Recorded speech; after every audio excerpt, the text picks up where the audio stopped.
The cellular immune response begins when an antigen, such as a virus, enters a body cell. Note that cancerous cells can also elicit a cellular immune response. The cell becomes infected by the virus. The virus uses the cell's own machinery to replicate its genetic material and to produce new viral particles. During the infection, some of the viral proteins, which are antigens, are broken down by the cell and attached to class I MHC proteins. These complexes of antigens and class I MHC proteins are then presented on the cell surface. A cytotoxic T cell participates in the next stage of the cellular immune response. This cytotoxic T cell has T cell receptors that are specific for the displayed antigen. The T cell receptors bind to the complexes of antigens and class I MHC proteins.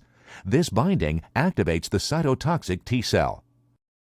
The activated cytotoxic T cell proliferates to form a clone of cells, each with T cell receptors specific for the same antigenic determinant.